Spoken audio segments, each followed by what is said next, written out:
பொன்மனச்சம்மல் புரட்சி தலைவர் எம்ஜிஆர், இதே புரட்சி தலைவி அம்மா இருபெரும் தெய்வங்களை வணங்கி இன்றைக்கு புதுக்கோட்டை நகரத்தில் இந்த புதுக்கோட்டை நகரமே அதிர்கின்ற அளவிற்கு மக்கள் எல்லாம் கடல் போல் காட்சியளிக்கிறது. நகரத்தில் சாலையில் போகின்ற பொழுது மக்கள் வெள்ளத்தில் நீந்தி இங்க வந்து உங்களை சந்திச்சிருக்கிறோம். ஆக மக்களுடைய ஆரவாரம் எழுச்சி வருகின்ற சட்டமன்ற தேர்தலில் அண்ணா திமுக வெற்றி வேட்பாளர்கள் வெற்றி பெறுவது உறுதி. கூட்டணி கட்சி வேட்பாளர் வெற்றி பெறுவது உறுதி. இந்த சிறப்பான நிகழ்ச்சியிலே கலந்து கொண்டு சிறப்பித்துக் கொண்டிருக்கின்ற ஆற்றல் மிகு மாவட்ட கழக செயலாளர், அமைப்பு செயலாளர், சட்டப்பேரவை உறுப்பினர், முன்னாள் அமைச்சர் அறிவிச்சார் டாக்டர் சி விஜயபாஸ்கர் அவர்களே, நிகழ்ச்சியிலே பங்கு பெற்றிருக்கின்ற முன்னாள் வாரி தலைவர், மாவட்ட கழக செயலாளர், முன்னாள் எம்எல்ஏ வைரமுத்து அவர்களே, மற்றும் நிகழ்ச்சியிலே பங்கு பெற்றிருக்கின்ற முன்னாள் சட்டப்பேரவை கழகத்தினுடைய நிர்வாகிகளே, கூட்டணி கட்சி சேர்ந்த நிர்வாகிகளே, தலைவர்களே, தொண்டர்களே, பெரியவர்களே, தாய்மார்களே, கழகத்திலே பல்வேறு பொறுப்புகளை வைக்கின்ற நிர்வாகிகளே, விவசாயிகளே, விவசாய தொழிலாளர்கள் நண்பர்களே, மகளிரை சேர்ந்த சகோதரிகளே, இளைஞர் வட்டாளங்களே, பத்திரிகையாளர்களே, ஊடகங்களே, அத்தனை பேருக்கும் என்னுடைய முதற்கண் நன்றி கலந்த வணக்கம். தம்பி அந்த கொடி கொஞ்சம் கீழே இறக்குங்க ராஜா, சொன்னா கேளுங்க. அதோட நம்முடைய அனைத்து இந்திய அண்ணா திராவிட முன்னேற்ற கழக தலைமையில் அமைக்கப்பட்ட கூட்டணி, அண்ணா திமுக தலைமையில் அமைக்கப்பட்ட தேசிய ஜனநாயக கூட்டணியுடைய வேட்பாளர்கள் கழகத்தின் சார்பாக விராலிமலை சட்டமன்ற தொகுதியில் சகோதரர் டாக்டர் சி விஜயபாஸ்கர் நிறுத்தப்பட்டிருக்கிறார். திருமயம் தொகுதியில் மாவட்ட செயலாளர் முன்னாள் எம்எல்ஏ திரு பி கே வைரமுத்து அவர்களை நிறுத்தப்பட்டிருக்கின்றனர். ஆலங்குடி தொகுதியில் திரு தன விமல் அவர்களை நிறுத்தப்பட்டிருக்கின்றனர். ஆக 3 சட்டமன்ற தொகுதியிலையும் நம்முடைய அனைத்து இந்திய அண்ணா திராவிட முன்னேற்ற கழக வேட்பாளரை நிறுத்தப்பட்டிருக்கின்றோம். நம்முடைய விராலிமலை சட்டமன்ற தொகுதியை பொறுத்த வரைக்கும் திரு விஜயபாஸ்கர் அவர்கள் அமைச்சராக இருந்தவர், மாவட்டத்துடைய வளர்ச்சிக்கு பாடுபட்டவர். அவர் இருக்கின்ற காலத்திலே பல்வேறு திட்டங்களை கொண்டு வந்து இந்த மாவட்ட மக்களிடத்தில் நன்மதிப்பை பெற்றவர். விராலிமலை தொகுதி மக்களுக்கு எண்ணற்ற திட்டங்களை அரசின் மூலமாக பெற்று தந்தவர் அறிவிச்சார் டாக்டர் விஜயபாஸ்கர் அவர்கள். அவர் 4 முறை சட்டமன்ற உறுப்பினராக தேர்ந்தெடுக்கப்பட்ட பெருமைக்குரியவர். அவருக்கு இரட்டை சின்னத்திலே வாக்களித்து வெற்றி பெற செய்யுங்க. அதே போல திரு பி கே வைரமுத்து அவர்கள் மாவட்ட கழக செயலாளராக பணியாற்றி கொண்டிருக்கின்றார். முன்னாள் சட்டப்பேரவை உறுப்பினர், முன்னாள் வாரிய தலைவர், முன்னாள் ஊராட்சி ஒன்றிய குழு தலைவர், இப்படி பல்வேறு பொறுப்புகளில் இருந்து பணியாற்றி மக்களுக்கு சேவை செய்தவர். அவர் திருமயம் சட்டமன்ற தொகுதியிலே கழக வேட்பாளராக தலைமை கழகம் நிறுத்தப்பட்டிருக்கிறது. அவருக்கு இரட்டை சின்னத்திலே வாக்களித்து வெற்றி பெற செய்யும். அதுபோல திரு தன விமல் அவர்கள் ஆலங்குடி சட்டமன்ற தொகுதியிலே கழகத்தின் சார்பாக போட்டியிடுகிறார். அவர் ஒரு வழக்கறிஞர், மாவட்ட புரட்சித் தலைவர் பேரவை இணைச் செயலாளராக பொறுப்பு வகிக்கின்றார். கூப்பிட்ட குரலுக்கு ஓடோடி வந்து மக்களுடைய பிரச்சனையை தீர்க்கக்கூடிய ஒரு இளைஞர். அவருக்கு இரட்டை சின்னத்திலே வாக்களித்து வெற்றி பெற செய்யுங்க. இந்த 3 தொகுதியின் சார்பாக போட்டியிட கழக வெற்றி வேட்பாளருக்கு இரட்டை சின்னத்திலே வாக்களித்து வெற்றி பெற செய்யுங்கள். அதேபோல கந்தரவக்கோட்டை, புதுக்கோட்டை, அறந்தாங்கி தொகுதியிலே போட்டியிடுகின்ற கூட்டணி வேட்பாளருக்கு தாமரை சின்னத்திலே வாக்களித்து வெற்றி பெற செய்யுங்கள். நமது சின்னம் புரட்சி தலைவர் எம்ஜிஆர் சின்னம், அம்மாவின் சின்னம், விவசாயியின் சின்னம், தொழிலாளியின் சின்னம், ஏழையின் சின்னம், வெற்றி சின்னம். வாக்களிப்பீர் இரட்டலைக்கு என்று கூறி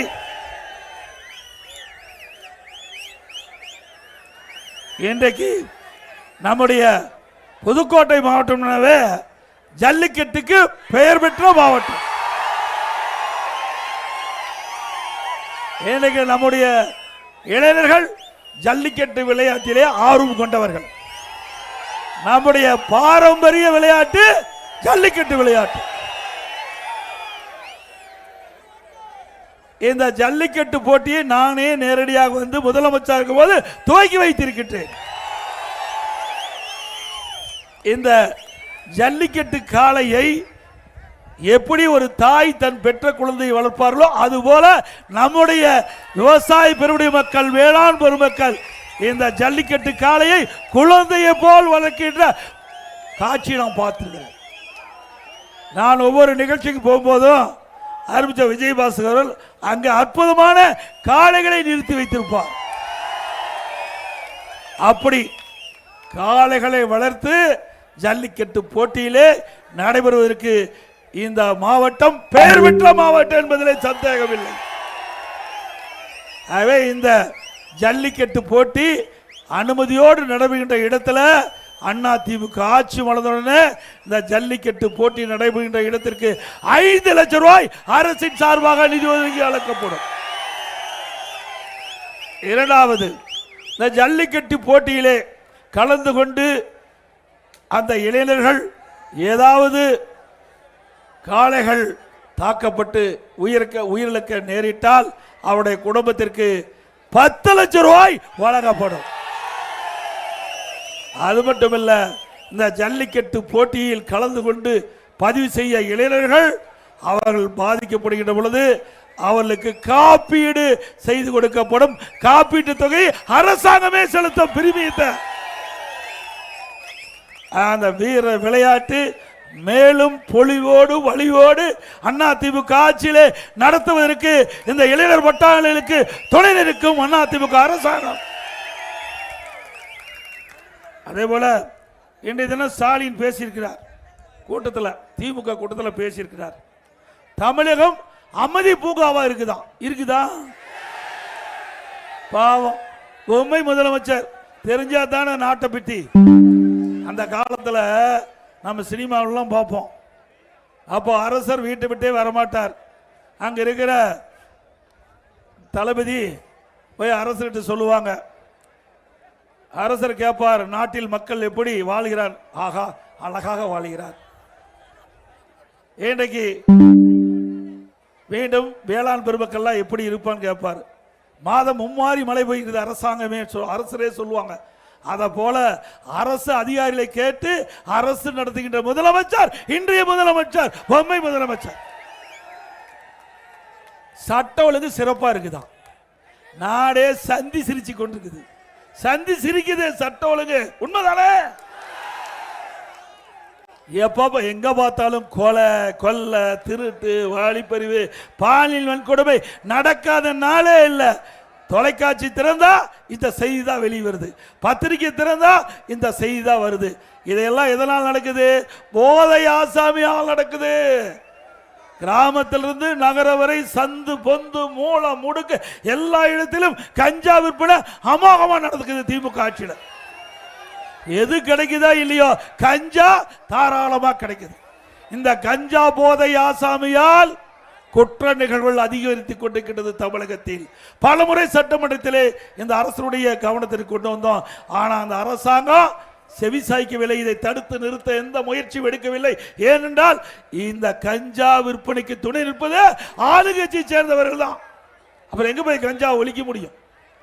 ஆக இதெல்லாம் முதலமைச்சருக்கு தெரியாத போல நடிக்கிறார் திரு ஸ்டாலின் அவர்களே. உங்களுடைய ஆட்சியில சட்ட ஒழுங்கு சத்தி சிரிக்குது, உண்மைதானே? 2 வயசு சிறுமி கிருஷ்ணகிரியில பாலியல் வன்கொடுமை செய்யப்பட்டு கொலை செய்யப்படுகிறார். விளாத்தி குளத்தில் ஒரு மாணவி பாலியல் சீண்டுக்கு உட்படுத்தப்பட்டு கொலை செய்யப்படுகிறார். அந்த குடும்பத்தை சேர்ந்தவர்கள் தன்னுடைய மகள் காணவில்லை என்று காவல் நிலையத்திலே புகார் கொடுக்கிறார். மாலை நேரத்திலே காவல்துறை வழக்கு பதிவு செய்கிறார். அடுத்த நாள் காவல்துறையை சந்தித்து காவல் நிலையத்துக்கு சென்று புகார் கொடுக்கிறார். அப்போதும் புகார் எடுக்கல. அவர்களாக மாலையிலே தேடி அவர் படுகொலை செய்யப்பட்டு அந்த உடலை கைப்பற்றுகிறார். அதற்கு பிறகு அங்கு இருக்கின்ற விளாத்தி குளத்து பகுதியில் இருக்கின்ற காவல்துறை வழக்கு பதிவு செய்து, அப்படி என்றால் சட்ட ஒழுங்கு சந்தி சிரிக்காத என்ன இருக்குது? உண்மைதானே? இப்படிப்பட்ட ஆட்சி தேவையா? இன்றைக்கு சிவகங்கையில் கோயில் காவலாளி அஜித் குமார் இன்றைக்கு திருட்டு வழக்கு, அவர் மீது திருட்டு வழக்கு பதிவு செஞ்சு வேண்டுமென்றே திட்டமிட்டு இன்றைக்கு அவரை படுகொலை செஞ்சிருக்கிறாங்க. வழக்கு பதிவாகியிருக்குது. இதெல்லாம் இந்த ஆட்சியில் நடைபெற்ற கொடுமைகள். அந்த கொடுமைக்கு தீர்வு காண்கின்ற தேர்தல் இந்த சட்டமன்ற தேர்தல். தீர்வு காண்பீங்களா? அப்புறம் நிதி மேலாண்மை சிறப்பா இருக்குதான். வெக்க கடை இல்ல, 5 லட்சம் கோடி கடன். எவ்வளவு கோடி கடன்? நல்லா சத்தமா சொல்லுங்க, ஸ்டாலினுக்கு தெரிக்கிட்டு உரைக்கட்டும். நாட்டில் கடன்காரன் ஆக்கிட்டு ஜம்பமா பேசுறாரு. சிந்திச்சு பாருங்க. இளைஞர்களும் பெரியவர்களும் சிந்திக்க வேண்டும், மாணவர்களும் சிந்திக்க வேண்டும். 5 ஆண்டு காலம் ஆட்சியில் 5 லட்சம் கோடி கடன் வாங்குவதிலே இந்தியாவிலே முதல் மாநிலம் தமிழ்நாடு. அதுதான் ஸ்டாலினுடைய சாதனை. இன்றைக்கு 73 ஆண்டு காலம் தமிழகத்திலே ஆட்சி புரிந்து 2021ஆம் ஆண்டு திராவிட முன்னேற்ற கழக ஆட்சி பொறுப்பேற்கின்ற பொழுது 4,86,000 கோடி தமிழ்நாட்டுடைய கடன். திராவிட முன்னேற்ற கழகம் ஆட்சி பொறுப்பேற்று 5 ஆண்டுல 5 லட்சம் கோடி கடன் வாங்கி இருக்கிறீர்கள். நீங்கள் நிதி மேன்மை சிறப்பா இருக்குதா?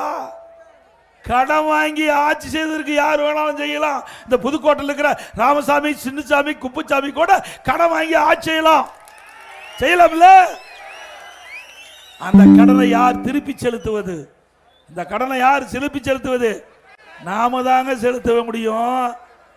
திரு ஸ்டாலின் வாங்கிய கடனை மக்கள் தான் திருப்பி செலுத்த வேண்டும். கடன் கொடுத்தவனும் சும்மா விடுவானா?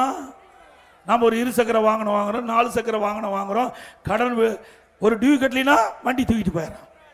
அப்படி அரசாங்கம் கடன் வாங்கினா எவ்வளவு கொடுமையான விஷயம் என்பதை எண்ணி பார்க்கங்க. கடன் வாங்க வேணும், வாங்கலி சொல்ல. இப்படி லட்சக்கணக்கான கோடி கடன் வாங்க வேணுமா? அப்படி என்ன நிலைமை வந்திருக்குது?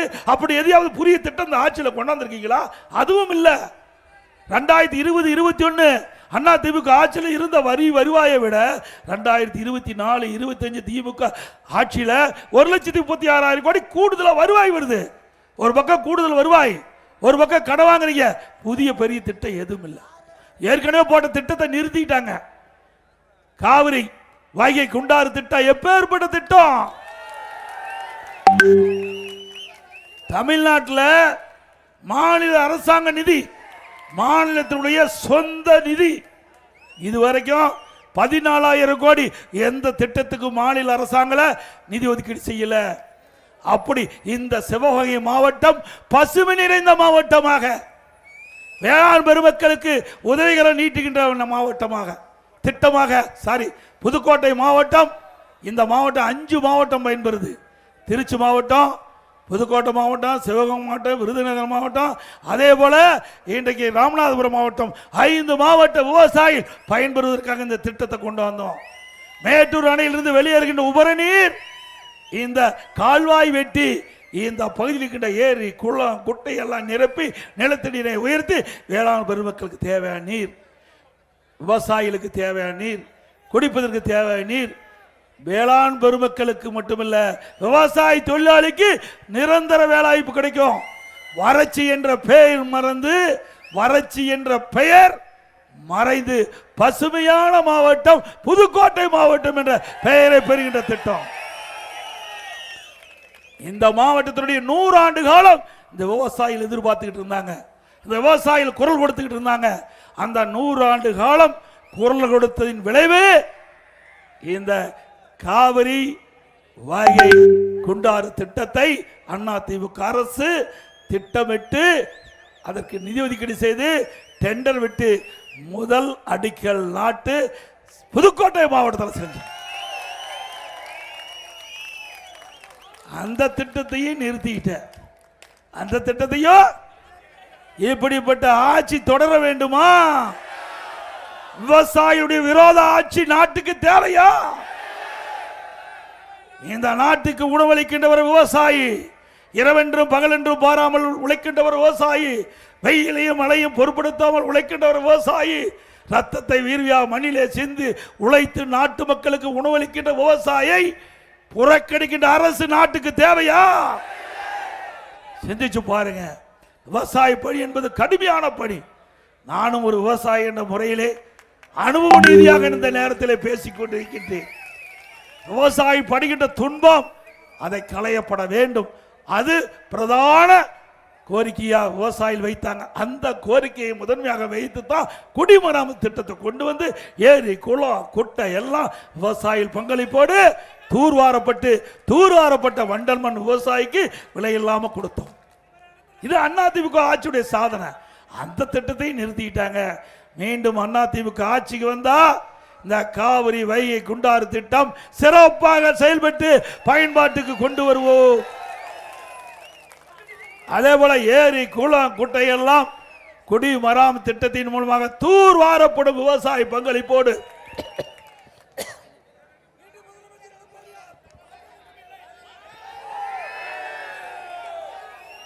அப்புறம் கரூர் மாவட்டத்தில் பேசுறார் செந்தில் பாலாஜி இருக்கிறத சொன்னாவே கத்துறீங்க. அப்படி செந்தில் பாலாஜி கரூர் மாவட்டத்தில் இருக்கிறதுனால அங்க வெற்றி பத்தி கவலைப்பட வேண்டியது இல்லையா? சரியான ஆப்பு வைக்க போறாரு, கவலைப்படாதீங்க. மக்கள் சரியான ஆப்பு கொடுப்பாங்களா இல்லையா? இதே ஸ்டாலின் எதிர்கட்சி வரிசையில் இருக்கின்ற பொழுது இதே செந்தில் பாலாஜி அதே கரூர் பொதுக்கூட்டத்தில் எவ்வளவு அவதூறா பேசுறாரு என்று நாட்டு மக்கள் அத்தனை பேர் அறிவார்கள். உண்மைதானே? அன்னைக்கு ஒரு வாய், இன்னைக்கு இதுதான் நிலைமை. ஏங்க பச்சோந்தி கூட கொஞ்சம் நேரம் கழிச்சு தான் கலர் மாறும். ஆனா அடிக்கடி கலர் மாறுகின்ற தலைவர் திமுக தலைவர் ஸ்டாலின். யாருகிட்ட இந்த டூப்லாம் விட்டுக்கிட்டு இருக்கிறீங்க? நாட்டு மக்களுக்கு ஒன்றும் தெரியாதா? அதோட சட்டசபையில் அம்மா இருக்கும்போது அதிமுக செந்தில் பாலாஜி அமைச்சராக இருந்தார். சகோதரர் விஜய் பாசருக்கு தெரியும், எங்களோட சட்டமன்ற உறுப்பினர் இருந்துக்கலாம் தெரியும்.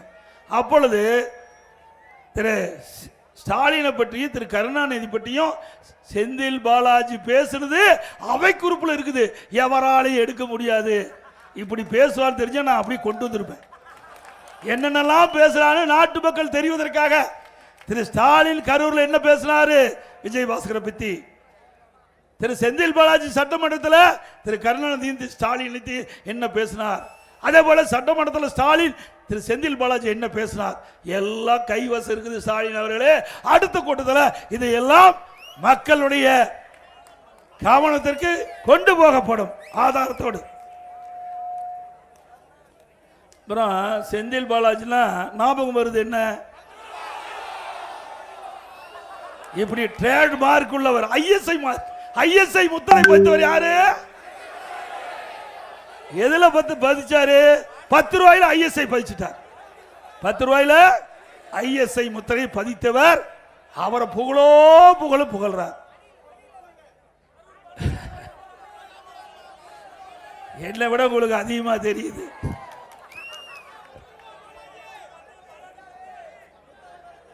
திரு ஸ்டாலின் அவர்களே, இன்னைக்கு அண்ணா உருவாக்கிய திமுக திரு கருணாநிதியுடைய திமுகவா மாறி போச்சு. பேர் அண்ணா அவர்கள் உருவாக்கிய திமுக திரு கருணாநிதி குடும்பத்தினுடைய திமுக மாறி போச்சு. அது கட்சி அல்ல, அது ஒரு கார்பரேட் கம்பெனி. உண்மைதானே? அந்த கார்பரேட் கம்பெனியில் திரு ஸ்டாலின், திரு உதயநிதி ஸ்டாலின், திரு சபரீஸ்வரன், அப்புறம் திரு ஸ்டாலினுடைய மனைவி துர்கா அம்மா, 4 பேர் தான் இதுக்கு. அவர் வேண்டாங்க, ஏங்க அவர் போய் நல்ல நேரத்தில் பேசுவானே. அதனால நல்ல காரம் நாம் இன்னைக்கு தேர்தல் பிரச்சாரம் பண்ணிட்டு இருக்கிறோம். இன்னைக்கு பங்குனி உத்திரம், அருமையான நாள். இந்த நாளில் விராலிமலை முருகன் தானே, அதெல்லாம் ஆண்டவன் பார்த்துக்குவா. தாங்க வேல் காட்டுறாங்க பாரு. அற்புதமான நாளில் புதுக்கோட்டையில் நான் பேசிட்டு இருக்கிறேன். அதெல்லாம் இறைவன் பார்த்துக் கொள்வார். யாரெல்லாம் பி டீம் என்பது தெரிஞ்சு போய்விட்டது. பூனைக்குட்டி இன்றைக்கு யாரெல்லாம் இந்த இயக்கத்திற்கு துரோகம் செய்தால் அவருடைய அடையாளம் காணப்பட்டு விட்டது. அதனால அதை பத்தி பேச வேண்டியதில்லை, லீவ் இட். ஆக அதிமுகவை யார் அழிக்க நினைத்தாலும் அவர்கள்தான் அழிந்து போய் விடுவார்கள். பொன்மனச்செம்மல் புரட்சி தலைவர் எம்ஜிஆர் தோற்றுவித்த கட்சி அதிமுக கட்சி. இது மக்களுக்காக தோற்றுவித்த கட்சி, ஏழைகளுக்காக தோற்றுவித்த கட்சி. மாண்புமிகு அம்மா அவர்கள் தன் இறுதி மூச்சு வரைக்கும் பொன்மனச்செம்மல் புரட்சி தலைவர் தோற்றுவித்த கட்சி கண்ணை இமைகாப்பதை போல காத்து நின்று நாட்டு மக்களுக்கு எண்ணற்ற திட்டங்களை தந்த தலைவர்கள் பொன்மனச்செம்மல் புரட்சி தலைவர் எம்ஜிஆர், இதயம் புரட்சி தலைவர் அம்மா. ஆக இந்த இயக்கத்தை எந்த கொம்பனாலும் அசைத்து பார்க்க கூட முடியாது, ஏன் தொண்டனை கூட தொட்டு பார்க்க முடியாது. அதே போல திரு ஸ்டாலின் அவர்கள் என்னென்னமோ பேசினார். தேர்தல் நேரத்தில் 525 அறிவிப்புகள் 2021 சட்டமன்ற பொதுத் தேர்தலில் வெளியிட்டார். அதில் 4/1 அறிவிப்புகளை இதுவரைக்கும் நிறைவேற்றவில்லை. ஆனால் திரு ஸ்டாலின் அவர்களும் அவை சக அமைச்சர்களும் திமுக பொறுப்பாளர்களும் திமுக தேர்தல் அறிக்கையில் 98% நிறைவேற்றப்பட்டுதான். உண்மைங்களா? ஒரு முக்கியமான அறிவிப்புகள், இளைஞர்கள் மாணவர்கள் வங்கியில் வாங்கிய கடன் ரத்து பண்ணாங்களா? இன்னைக்கு கிராமப்புறத்தில் 100 நாள் வேலை திட்டத்தை 150 நாளாக உயர்த்தினாங்களா? பெட்ரோல் டீசல் விலை குறைச்சாங்களா? மாதந்தோறும் கேஸ் சிலிண்டருக்கு 100 ரூபாய் மானியம் கொடுத்தாங்களா? ரேஷன் கடையில் கூடுதலாக சர்க்கரை 1 கிலோ போட்டாங்களா? போடாட்ட போது சர்க்கரையை கொள்ளையடிச்சிட்டு போயிட்டு இருக்காங்க. இன்னொன்று, இது கருணாநிதி இருக்கும் போதே ஊழலுக்காக கலைக்கப்பட்ட அரசாங்கம் திமுக அரசாங்கம். இந்தியாவில் பல மாநிலம் இருக்குது, ஊழலுக்காக கலைக்கப்பட்ட ஒரே அரசாங்கம் திமுக அரசாங்கம். ஊழலில் ஊற்றுக்கள் திமுக. தமிழ்நாட்டில் இருக்கு சட்டமன்ற தேர்தல், இங்க எங்களுடைய கூட்டணிக்கு அதிமுக தலைமை தாங்குது. அதிமுக தான் ஆட்சி அமைக்கும். எங்க கூட்டணியுடைய முதலமைச்சர் வேட்பாளர் இபிஎஸ் என்று அறிவிக்கப்பட்டு விட்டது. இது நாங்க அறிவிக்கல, முதலாக அதிமுக பாரதிய ஜனதா கூட்டணி பேச்சுவார்த்தை முடிவு பெற்று மாண்புமிகு உள்துறை அமைச்சர் அமித்ஷா அவர்கள் ஹோட்டல்ல பேட்டி கொடுக்கின்ற பொழுது தெளிவாக சொன்னார். அவர் சொல்லுகின்ற பொழுது அத்தனை நிருபர்கள் இருந்தாங்க. இந்தியாவிற்கு தமிழ்நாட்டில் இந்தியாவிற்கு அத்தனை நிருபர்கள் முன்னால சொல்றாரு, எங்கள் அதிமுக பாரதிய ஜனதா கூட்டணி, அதிமுக தேசிய ஜனநாயக கூட்டணி இரண்டும் ஒன்றாக இணைந்திருக்கின்றது. இந்த கூட்டணிக்கு அதிமுக தலைமை தாங்கும். ஸ்டாலின் அவர்களே காது கேட்கிறீங்கன்னா நல்லா கேட்டுங்க. அதிமுக நாங்கள் அமைக்கப்பட்ட கூட்டணிக்கு தலைமை தாங்கும். அதிமுக ஆட்சி அமைக்கும். எங்க கூட்டணி முதலமைச்சர் வேட்பாளர் இபிஎஸ் என்று முடிவு சொல்லியாச்சு. அப்புறம் என்ன உனக்கு சந்தேகம் வந்தது? ஏன்னா நம்ம பத்தி பேசுவதற்கு சரக்கு இல்ல, இருந்தா தானே பேச முடியும். அவதான் டெல்லிக்கும் தமிழ்நாட்டுக்கும் பிரச்சனையா, திமுகவுக்கு பிரச்சனை இல்ல, தமிழ்நாட்டுக்கும் டெல்லிக்கும் தான் பிரச்சனையா.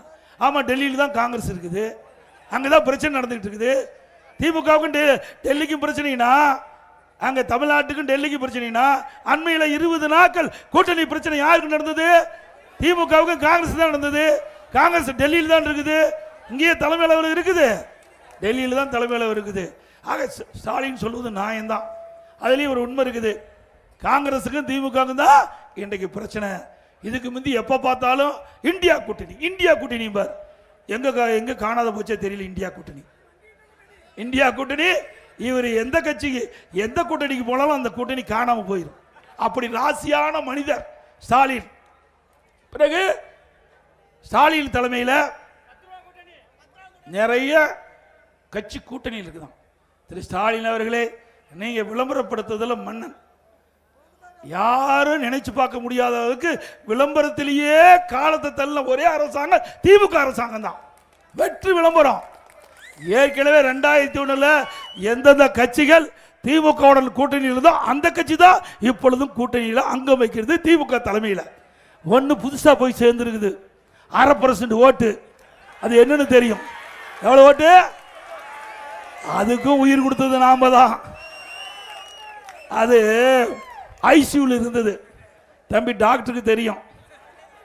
அது வெண்டிலேட்டர் வச்சு உயிருக்கு போராடிட்டு இருக்கும்போது உயிர் கொடுத்தது அதிமுக. உண்மைதானே? அவர்கள் அந்த கூட்டணியில் போய் சேர்ந்துட்டாங்களாம். சேரட்டும், அது அவருடைய விருப்பம். அந்தந்த கட்சி எந்த கட்சியோட கூட்டம் சேரணுமோ அந்த கட்சியோட விருப்பம். கூட்டணி போயிருக்காங்க, வேற எந்த கட்சியும் கூட்டணி இல்லை. ஆனால் அதிமுகவில் புதிதாக அம்மா மக்கள் முன்னேற்ற கழகம் வந்து எங்களோட இணைஞ்சிருக்கிறாங்க. இன்னும் பல கட்சிகள் சேர்ந்துருக்குது. சிறு சிறு கட்சிகள்லாம் பாருங்க, எத்தனை கொடி பறக்குது, அழகா பிறகுது, கலர்களாக பிறகுது.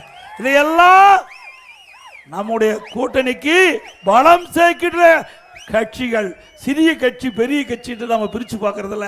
அந்தந்த கட்சிக்கு தகுந்த மக்கள் செல்வாக்கு இருக்குது.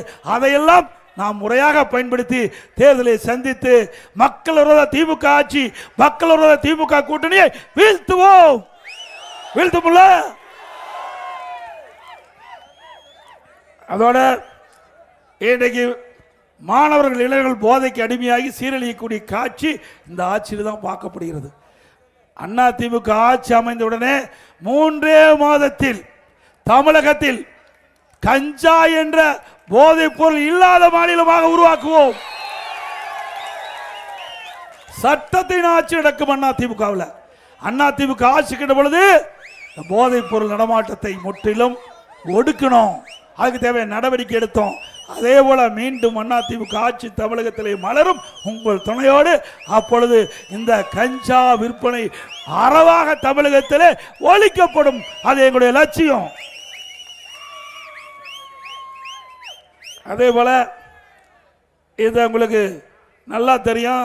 திமுக அமைச்சரவையில் ஒரு நிதி அமைச்சர் இருந்தார், திரு பழனிவேல் தியாகராஜன் ஒருத்தர் இருந்தார். அவர் ஆட்சி பொறுப்பட்டு 2வது வருஷம் ஒரு கருத்தை சொன்னார். ஆடியோலாம் வெளியில் வந்திருக்குது, எல்லாத்துக்கும் தெரியும். வந்ததில் திரு உதயநிதி அவர்களும் திரு சபரீசன் அவர்களும் 30,000 கோடி கையில் வைத்துக் கொண்டு என்ன செய்வது என்று தடுமாறி கொண்டிருப்பதாக செய்தி வந்ததில்ல. எல்லா வலைதளத்திலும் பார்த்தோம்ல. இது வரைக்கும் முதலமைச்சர் பதிலே வரல. அப்படி ஆட்சிக்கு வந்து 2 ஆண்டுல 30,000 கோடி கொள்ளையடிச்சிருக்காங்கன்னா இந்த 5 வருஷத்துல எவ்வளவு கொள்ளையடிச்சிருப்போம் என்பதை நீங்கள் எண்ணி பாருங்க. இப்படிப்பட்ட கொள்ளையடிக்கிற ஆட்சி தொடர வேண்டுமா? இந்த ஆட்சிக்கு முடிவு கட்டுவீங்களா? அதே போல இன்றைக்கு நகர்ப்புற வளர்ச்சித்துறை, குடிநீர் வழங்கத்துறையில் அந்த அமைச்சரவையில் அங்கே பல்வேறு முறைகேடு நடைபெற்றதாக அமலாக்கத்துறை ஆதாரத்தோடு கண்டுபிடிச்சு சம்பந்தப்பட்டவர்கள் மீது எஃப்ஐஆர் பதிவு செய்ய வேண்டும் என்று சட்ட ஒழுங்கு டிஜிபிக்கு அறிக்கை தாக்கல் பண்ணியிருக்காங்க. 3 முறை அறிக்கை வெளியிட்டு கொடுத்துருக்குறாங்க. நடவடிக்கை எடுக்கல. அதிமுக கட்சி நீதிமன்றத்தில் போய் இப்படி அமலாக்கத்துறை ஆதாரத்தோடு டிஜிபிக்கு அனுப்பப்பட்ட அறிக்கையின் அடிப்படை எஃப்ஐஆர் செய்யல, அதனால் உடனடியாக வழக்கு பதிவு செய்ய வேண்டும் என்று நாங்கள் நீதிமன்றத்துக்கு போனோம். நீதிமன்றம் அதில் அமலாக்கத்துறை ஆதாரத்தோடு அரசு டிஜிபிக்கு அனுப்புனது நியாயம்தான், அதில் ஆதாரம் இருக்குது, வழக்கு பதிவு செய்யன்னு சொன்னாங்க. இது வரைக்கும் பதிவு செய்யல. அதிமுக ஆட்சிக்கு வந்த உடனே இதையெல்லாம் பரிசீலித்து இந்த அமலாக்கத்துறை சட்ட ஒழுங்கு டிஜிபிக்கு அனுப்பப்பட்ட அறிக்கையில் அதையெல்லாம் பார்த்து அதிமுக ஆட்சி இதில் யாரெல்லாம் இந்த துறையில் தவறு செய்தாலும் அவர் மீதெல்லாம் சட்ட நீதியாக நடவடிக்கை எடுக்கப்படும். நிச்சயமா சிக்குவார்.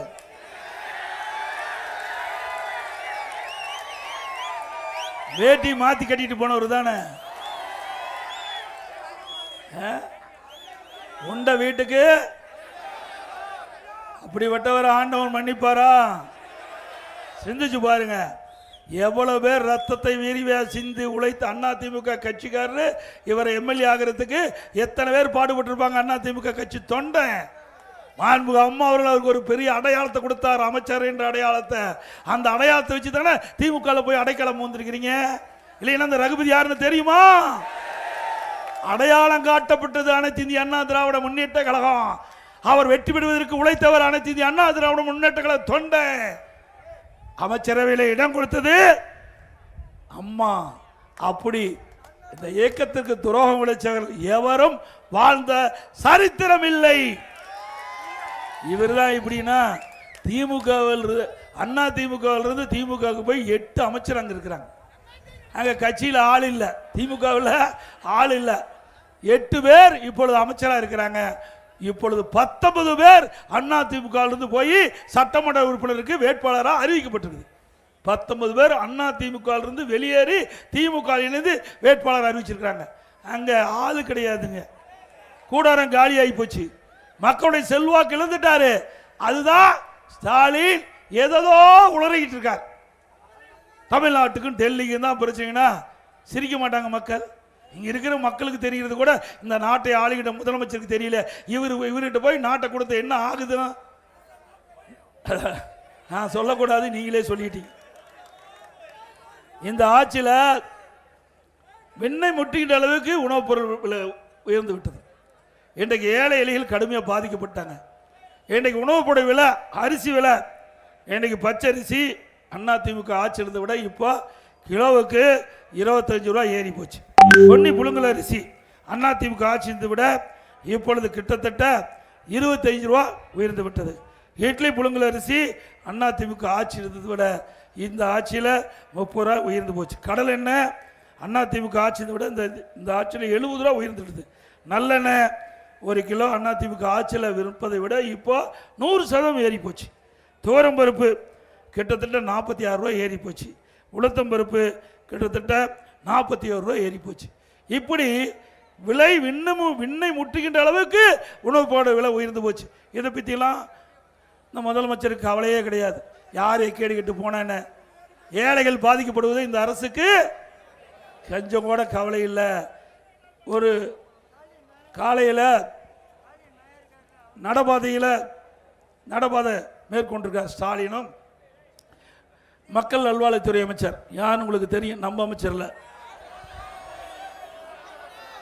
2 பேரும் போயிட்டு இருக்கும்போது அவர் முதலமைச்சர் கேட்குறாரு, திரு உதயநிதி ஸ்டாலின் நடிச்சது படம் எப்படி ஓடுது, எப்படி வசூல் ஆகுதுன்னு கேட்குறாரு.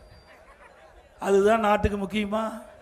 நாட்டு மக்கள் எப்படி இருக்கிறாங்க, நாட்டு மக்களுக்கு என்ன தேவை, என்ன பிரச்சனை இருக்கிறாங்க, அதை தீர்ப்பதற்கு என்ன செய்ய வேண்டும் கேட்டால் ஒரு நல்ல முதலமைச்சர்.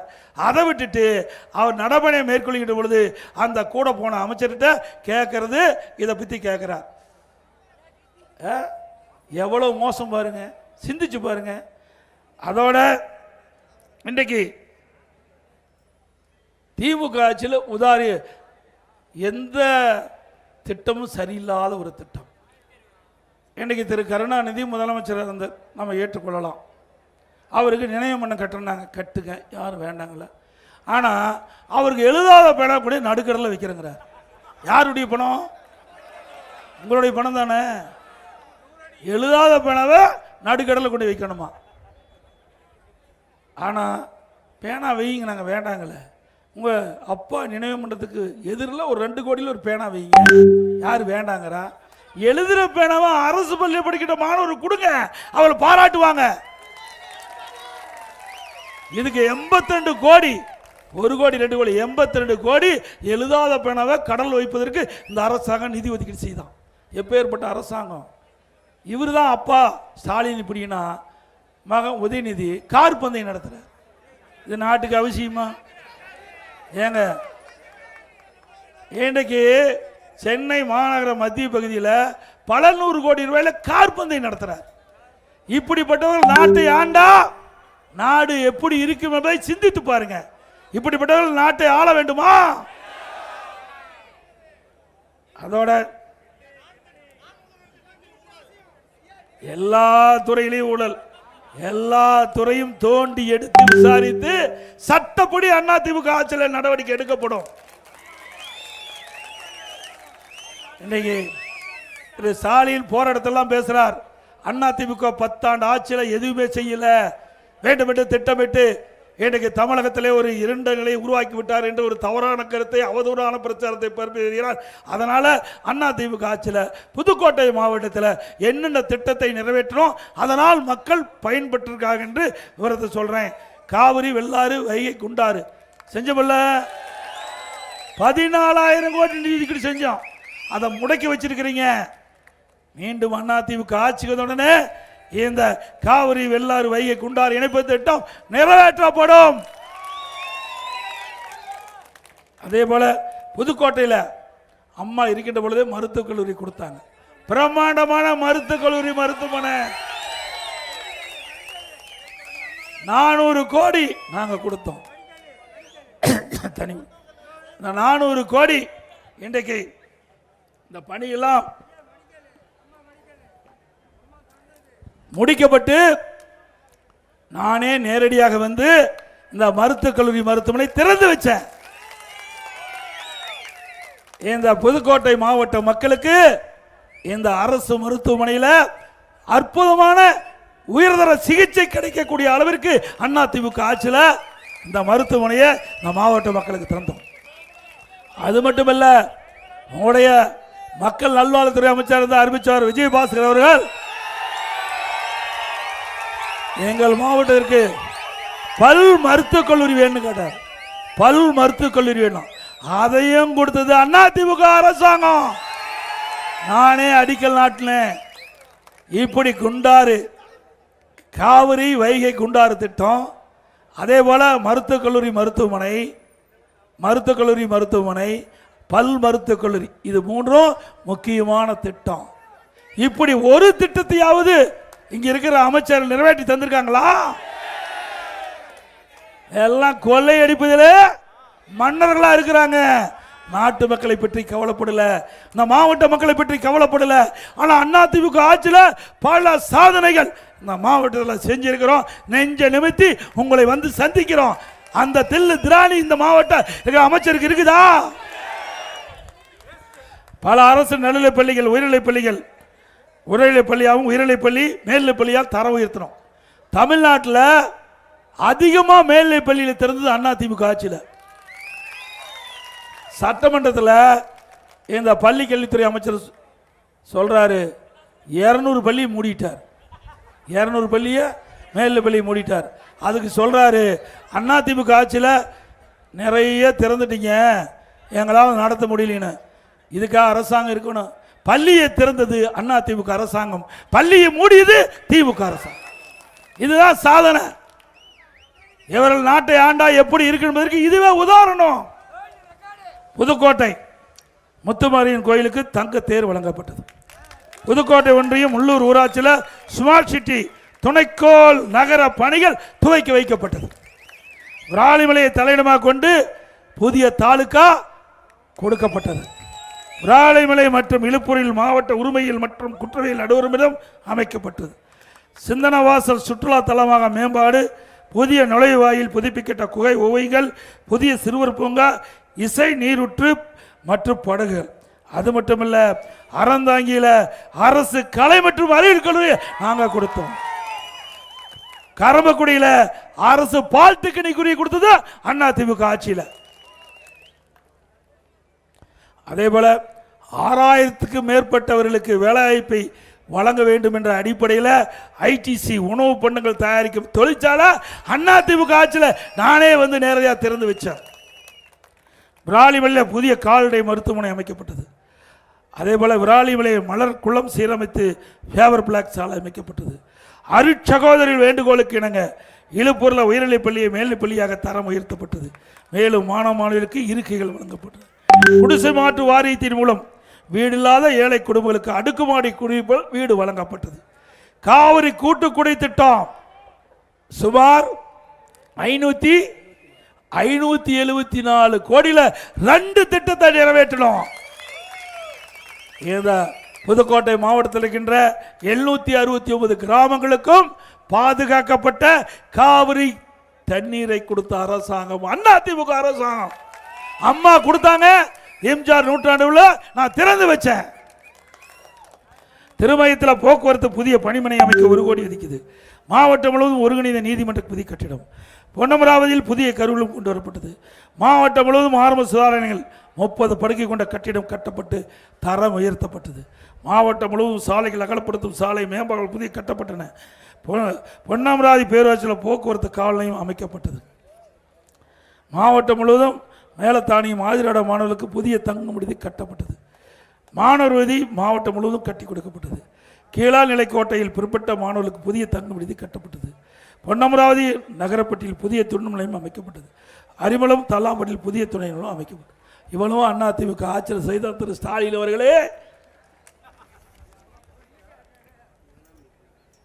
அதே போல அரசு வேளாண்மை கல்லூரி உடுமையார் மலையில் கொண்டு வந்தோம். அங்கே தான் கொண்டு வந்து விராலிமலை சட்டமன்ற தொகுதியில் கருதுகிறேன். அங்கே கொண்டு வந்தது கொடுத்தது அதிமுக ஆட்சி. இப்படி அதிகமான கல்லூரியை திறந்து குறைந்த கட்டணத்தில் கிராமத்திற்கின்ற ஏழை எளிய குடும்பத்தில் மாணவ மாணவி பட்டப்படிப்பு படிக்கக்கூடிய சூழ்நிலையை உருவாக்கி தந்த அரசாங்கம் அதிமுக அரசாங்கம். அதோட நீங்கள் பார்த்தீங்கன்னா மருத்துவத்துறையில் பெரிய சாதனை படைச்சிருக்கிறோம். இன்றைக்கு உறுப்பு மாற்று அறுவை சிகிச்சையில் தேசிய அளவில் 5 ஆண்டு தொடர்ந்து தேசிய விருதை பெற்ற மருத்துவத்துறை நம்முடைய மருத்துவத்துறை. உறுப்பு மாற்று அறுவை சிகிச்சையில் தொடர்ந்து தேசிய விருது பெற்றோம். அப்போ திண்டுக்கல்ல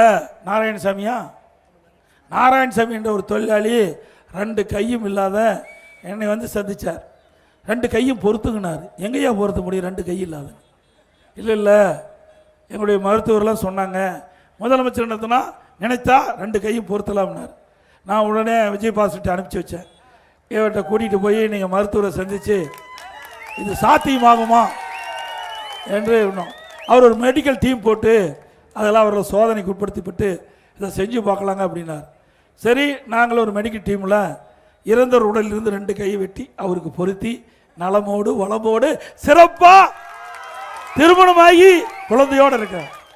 2 கையும் இல்லாதவருக்கு 2 கையும் பொருத்தி அரசு மருத்துவமனையில் சாதனை படைத்த அரசாங்கம் அதிமுக அரசாங்கம்.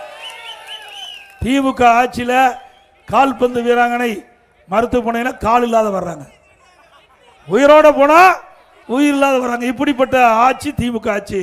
அது மட்டும் இல்ல, இன்றைக்கு கடலூர் என்று கருது அடுத்தது வருது. இன்றைக்கு சளிக்கு மருந்துக கொடுங்கன்னா நாய்க்கடி மருந்து கொடுக்குறேன். இப்படிப்பட்ட நிர்வாக திறமையற்ற அரசாங்கம் தொடர வேண்டுமா?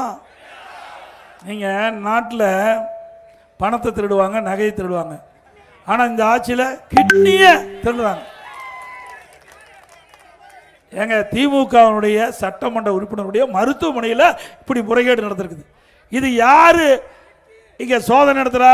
திமுக அரசாங்கம் ஒரு குழு போட்டு அந்த மருத்துவமனை சோதனை செய்யறாங்க. அந்த சோதனையில் கிட்னி முறைகேடு நடைபெற்றது கண்டுபிடிக்கப்பட்டிருக்குது. ஆனா இதுவரைக்கும் நடவடிக்கை எடுக்கல. ஏன்னா திமுக கட்சி சேர்ந்த எம்எல்ஏ. அதிமுக ஆட்சிக்கு வந்தா இந்த கிட்னி முறைகேட்டில் ஈடுபட்டுள்ள அனைவரையும் கண்டுபிடித்து சட்டத்தின் நிறுத்தப்பட்டு அவர்களுக்கு தகுந்த தண்டனை பெற்று தரப்படும்.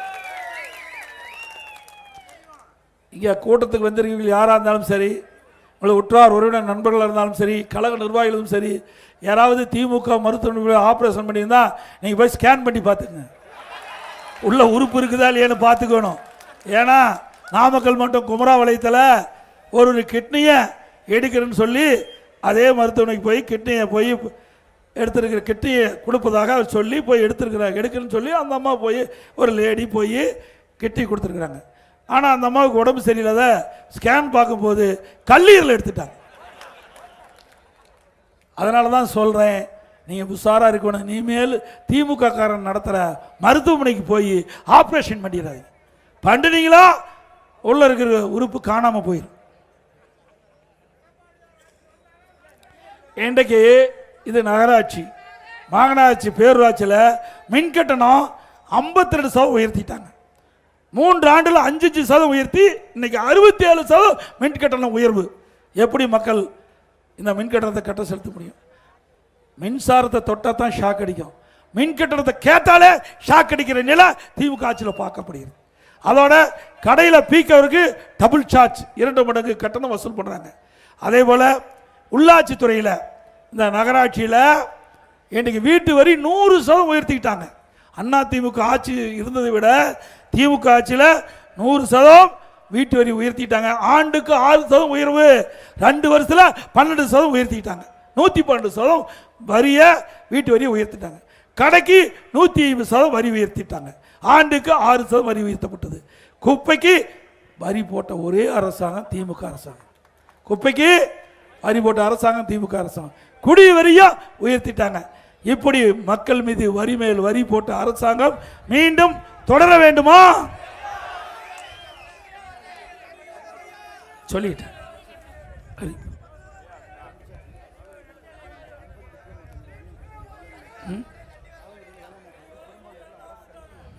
அதே போல ஆலங்குடியில் வம்பன் டிப்ளமோ வேளாண்மை கல்லூரி கொடுக்கப்பட்டது. கொடும்பால் உள்ள அரசு ஐடிஐ கல்லூரி கொடுக்கப்பட்டது.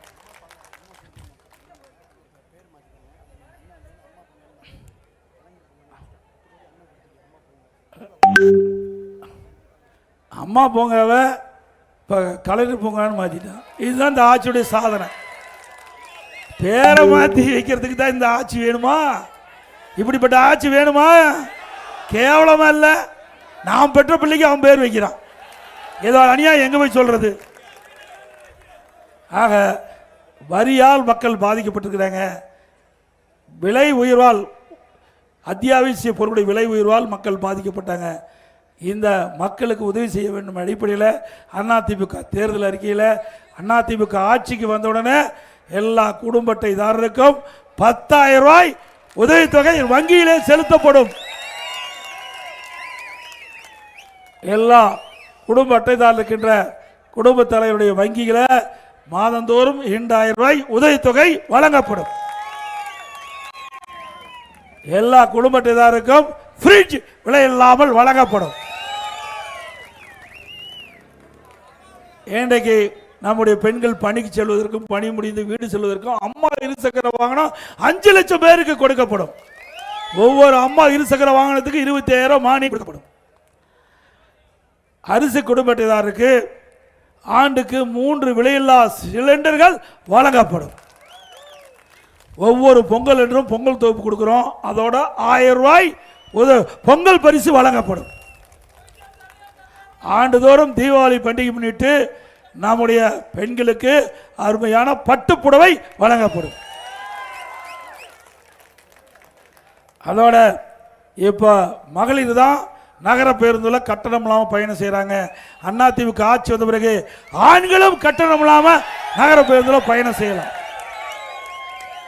நகர பகுதியில் நடைபாதை ஓரமாக கடை வைத்திருக்கின்றவர்கள் வியாபாரிகள் அவர்கள் கூட்டுறவு சங்கத்திலே வாங்கிய கடன் முழுவதும் தள்ளுபடி செய்யப்படும். அதோட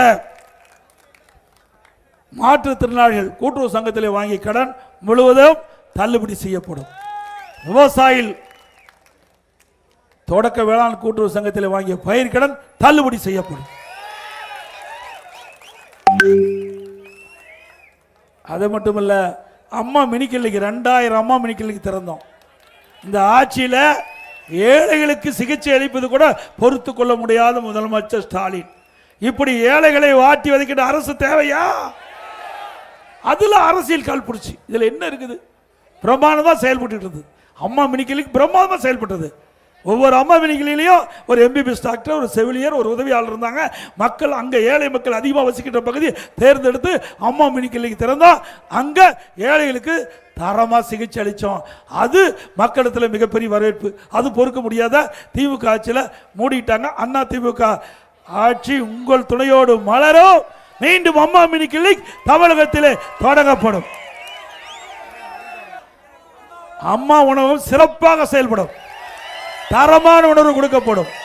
நல்ல தரமான பொருள் வாங்கி கொடுத்து தரமான ருசியான உணவு ஏழைகளுக்கு வழங்கப்படும். இந்த நிகழ்ச்சியிலே கலந்து கொண்டுள்ள சகோதரி ராதாகிருஷ்ணன் அவர்களுக்கும், முன்னாள் எம்எல்ஏ திரு ஆர் நெடுஞ்செழியன் அவர்களுக்கும், முன்னாள் எம்எல்ஏ திரு நார்த்தமாலை பா ஆறுமுகம் அவர்களுக்கும், முன்னாள் எம்எல்ஏ திரு குளத்தூர் டிசி வி ராஜ் அவர்களுக்கும், முன்னாள் மாவட்ட செயலர் திரு வி ராமசாமி அவர்களுக்கும், முன்னாள் எம்எல்ஏ திரு ராஜநாயகம் அவர்களுக்கும் மற்றும் நம்முடைய கூட்டணி அங்கமைக்கின்ற பாஜக மாவட்ட தலைவர் திரு ஆர் ராமச்சந்திரன் அவர்களுக்கும், தெற்கு மாவட்ட தலைவர் பாஜக ஜி ஜெகதீசன் அவர்களுக்கும், பாஜக தொகுதி பொறுப்பாளர் திரு சேதுபதி அவர்களுக்கும், பாமக மாவட்ட தலைவர் திரு சுபா பெரியசாமி அவர்களுக்கும், அம்மா மக்கள் முன்னேற்ற கழக வடக்கு மாவட்ட செயலர் திரு ஓ கார்த்திக் பிரபாகரன் அவருக்கும், அம்மா மக்கள் முன்னேற்ற கழக தெற்கு மாவட்ட செயலர் திரு ஏ வீரமணி அவர்களுக்கும், அம்மா மக்கள் முன்னேற்ற கழக தொகுதி பொறுப்பாளர் திரு KPS சரவணன் அவர்களுக்கும், தமாக வடக்கு மாவட்ட தலைவர் திரு RLT தமிழரசன் அவர்களுக்கும், தமாக தெற்கு மாவட்ட தலைவர் திரு பொட்டு அவர்களுக்கும், இந்திய ஜனநாயக கட்சியினுடைய வடக்கு மாவட்ட தலைவர் திரு KPN சீனிவாஸ் அவர்களுக்கும், புதிய நீதி கட்சி வடக்கு மாவட்ட செயலர் திரு சுப பழனியப்பன் அவர்களுக்கும், புரட்சி பாரதம் கிழக்கு மாவட்ட செயலர் திரு MK செல்வம் அவர்களுக்கும், புரட்சி பாரதம் மாவட்ட செயலர் திரு PPK கேசவன் அவர்களுக்கும், தமிழக மக்கள் முன்னேற்ற கழகத்துடைய வடக்கு மாவட்ட செயலர் திரு அருள் ஜஸ்டின் திரவியம் அவர்களுக்கும், தமிழக முன்னேற்ற கழகத்தைச் சேர்ந்த வடக்கு மாவட்ட தலைவர் திரு சின்னசாமி அவர்களுக்கும், தமிழக மக்கள் முன்னேற்ற கழகத்தை தெற்கு மாவட்ட திரு ஜான் ஆரோக்கியம் அவர்களுக்கும், சிங்க தமிழர் முன்னேற்ற கழக அமைப்பு செயலர் திரு ஆலவாயல் மாணிக்கம் அவர்களுக்கும், சிங்க தமிழர் முன்னேற்ற கழக வடக்கு மாவட்ட திரு ராம துரையரசன் அவர்களுக்கும், மற்றும் சிங்க தமிழர் முன்னேற்ற கழகத்துடைய கிழக்கு மாவட்ட திரு MV ஆத்மான் அவர்களுக்கும் வருகிறது. இந்த நிகழ்ச்சியிலே பங்கு பெற்ற கழக நிர்வாகிகள், கழக உடன்பிறப்புகள், கூட்டணி கட்சி சேர்ந்த தலைவர்கள், நிர்வாகிகள், பொறுப்பாளர்கள், பத்திரிகை ஊடக நண்பர்கள் அத்தனை பேருக்கும் நன்றி நன்றி நன்றி.